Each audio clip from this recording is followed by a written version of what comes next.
So here we are then, guys, something a little bit different for you today.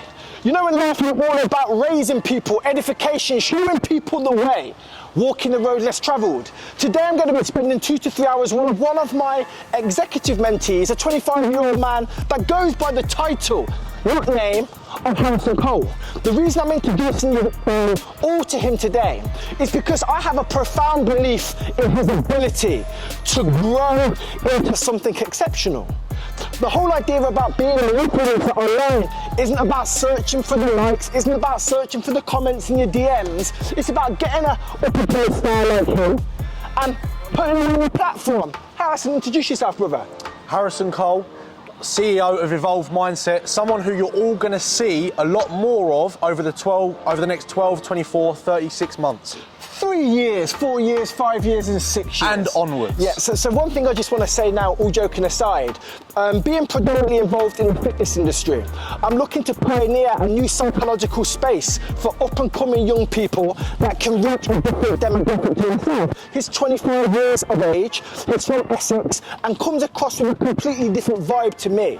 I'm interested to see what kind of influence he can have in a market that is going in one direction in regards to the logical physical approach to fitness, well-being and supplementation.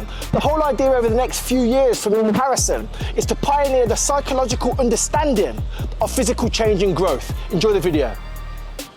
Contrary to the belief of many people are going to tell you to remain humble in your pursuit of greatness. The definition of humble means this: a person of low or moderate self-esteem and self-belief. In reflection, is humble a good thing or a bad thing?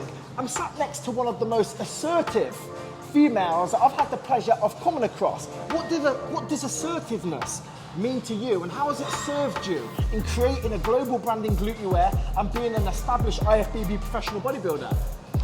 Well, as you say, when people say be humble, and remember where you came from, it's as being assertive is being your own person as well, and realising that you have a lot of different opportunities with your unique abilities, and when you can grow yourself, can't you? Yeah, so what Carly, I believe, is trying to establish is assertiveness doesn't mean me forcing myself upon this gentleman here. Assertiveness may mean me forcing myself upon myself with my values and beliefs daily. Give it a go.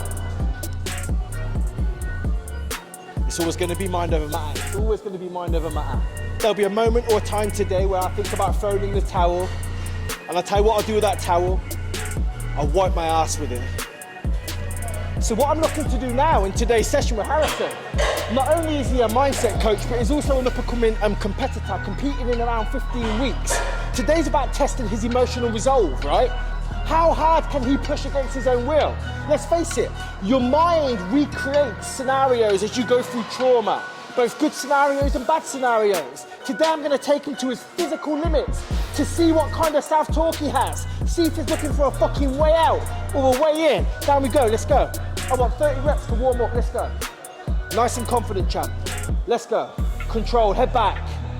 2, head back, keep your head back. 3, 4, good. 5, good. 6, lovely. 7, good. This is the warm up. 10, let's go. 11, 12, perfect. 13, more pressure through the left arm. 15 there. 16, good. 18, lovely. 20, 10 more. Head back. 10, 9, 8, 7, 6, 5, good. 4, good. 3, good. 2, good. 1, listen. The industry at the moment is all about these controlled moves, yeah? Hold and squeeze. My man's 25 years of age and he doesn't have mature muscle tissue yet. He ain't gonna get fucking dense mature muscle tissue by squeezing this motherfucker for 3 seconds and slowly going out for 25 seconds, and it makes for shit viewing. Let's get some fucking aggression and some assertiveness in this motherfucker. Well done. Versace on my wrist, baby, make a wish. You could sell your Rari, but you can't afford my outfit. Versace on my wrist, baby, make a wish. You could sell your Rari, but you can't afford my outfit. Versace on my wrist, baby, make a wish. You could sell your Rari, but you can't afford my outfit. Versace on my wrist, baby, make a wish. Of the phrase or the terminology pre-exhaust. Don't focus on the word pre, focus on the word exhaust. Exhaust the muscle so the muscle can't lift them fucking 4 plates aside. This is all about the mindset. A lot of people say to me, Louis, your training methods and your training style isn't sustainable long term. That's because people give up in their mind after week 2, they start to feel fatigued.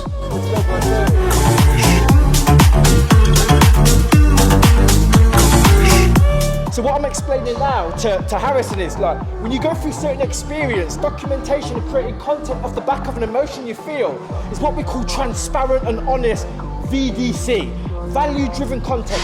You don't need fucking a week, 2 weeks, 3 weeks planning content, man.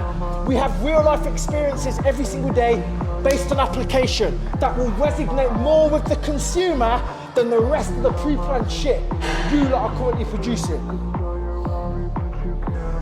As you see during that set, there was many times where I could have stopped, I could have quitted because I was exhausted or my boundary was hit.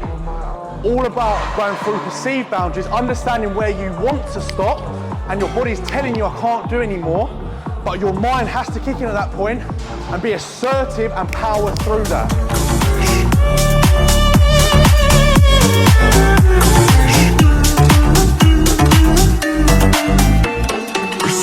On my wrist, baby, make a wish. You could sell your Rari, but So you what you can't. just experienced there is like 3 warm-up sets to complete failure, and Harrison looks like he's been in a shower. There's different levels to execution and different levels to application.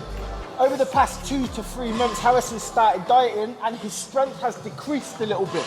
What do you put that down to? Personally, I actually put it down to psychological. My food hasn't actually changed that much, but often what happens is once you know you're going into, let's say, a dieting phase, psychologically your brain plays tricks on you because you think you should actually be losing strength, size, and it's then about overriding that. So are you gonna man the fuck up? Man the fuck up. Let's go. Hiding behind the curtain, a world so uncertain. Come and see where this leads. The thing with my mindset is this, yeah? Do you know when you've experienced hardship, right? The gym and putting yourself through hardship is a beautiful luxury because you get to decide how battle hardened you become. You get to actually decide how focused you can become or you can act going through pain and trauma. I said it in a video last week, you know, the analogy or the whole concept of the gym allows us to understand what it is we have to become in real life terms in order to succeed, and that's what I like. Don't be in here just to get slim. Don't be in here just to get muscles. Be in here to become a better version of yourself. Let's just highlight something here that's a little bit taboo. Okay, it's not taboo, but what do you think the biggest misconception is around the gym and 25-year-olds? You know, a lot of people at the moment are documenting the uses of steroids and talking openly about drug use. As a 25-year-old man, what do you think of all of that talk? I think the massive misconception is actually the physical versus the mental. For me, everybody, particularly my age or my generation, goes for the exterior so everybody else around them can have a perception of them. Okay. Where actually you should be going firstly for yourself, but to understand and better yourself, not just physically, but what that represents. What about the usage of drugs or the talk about it amongst these people?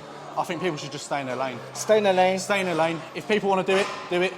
If people don't. I think unfortunately, whether the intention is there or not, by people speaking openly about it, particularly like, you know, well-known prep coaches, people look up to them in the industry. So people then aspire to be like them by taking it uneducatedly. Very simple. Listen, regardless of your intention, be it good or bad, remember, you do not know how people are consuming your content based on where they're at in their mind. Speak responsibly.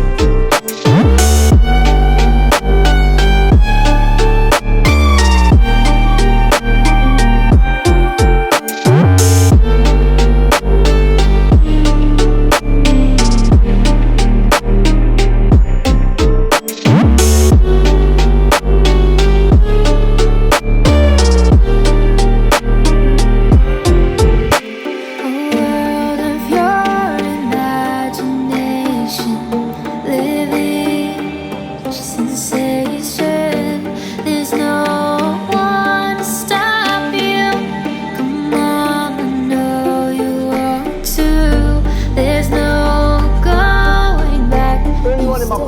decades. Remember, I've been doing this for close to 2 decades. I would stay in a specific place, get known in a specific place. You know, life is about visibility. Every single brand builder should be working on one thing, and it's called omnipresence. Be seen, heard, and felt absolutely everywhere.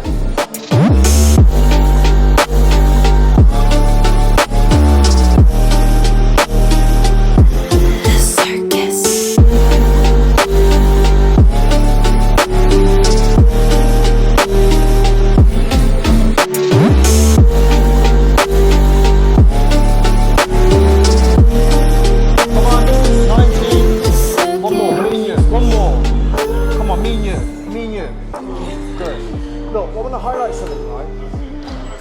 When you begin to fucking understand, right? Listen, please, in your mind, just how strong you are. Fuck this gym, fuck the amount of reps you're thinking of when you go into the gym. You are resilient beyond belief. My challenge to everyone watching this video is this. What task can you fucking choose to go and execute on? That once upon completion, you have nailed it. You believe in your true potential, man. You know, this is going to be a little bit of a naughty subject, but the fitness industry, the bodybuilding industry on the whole, runs what we call a strong distortion filter. The stuff that people put out isn't necessarily representative on the kind of internal dialogue they have on the inside when they're not online trying to gauge their popularity by likes, followers, and comments. I'm encouraging everyone that's getting into the fitness industry to understand one thing. It's artificial. Use it to gauge who you are as a soul and as an individual against a success metric that only you can measure. Not like, comment, or share. It means fuck all. Good? Yeah. British champion this year, 110%. 15 weeks out. In the back. Bring these bigger, bigger, bigger. Perfect. Breathe out. There. Turn again. Obviously, he's completely new. We both use the same posing coach in Adrian. He doesn't yet know the transitions, and I'm no men's physique poser, so he can hit the shot really well, but the transitions, sorry, Harrison. Shoulder down, hips back, smile. White people don't smile with their teeth. You all do this. So there you have it, guys. That is a little bit of an insight into myself, giving value, but also receiving it from my mentor. I just wanted to leave you with one little last thought, right? Now, you've identified, and we've identified, that you have the self-belief to actually take action on what it is and who it is you want to be. But what I need you to do is evaluate who you have around you, because this is something that I've had to do, and I've had to sit down and have an honest discussion about who I surround myself with and who adds value to the person that I want to become.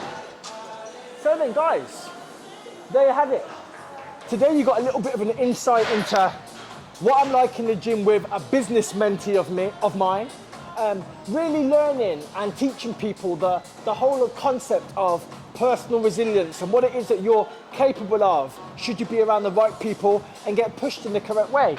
But my prediction for Harrison over the next 12, 24, 36 months is to go on to achieve great things. But this kind of ad hoc documentation of content allows you not to draw judgment on the professionalism of it, but allows you to draw judgment based on the levels in which he progresses through over the next however many months.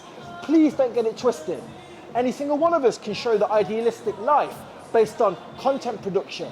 But what we're about as a team collectively is taking you on a journey that you can be involved with us emotionally and physically, so that you know that if Harrison can do it, you can too.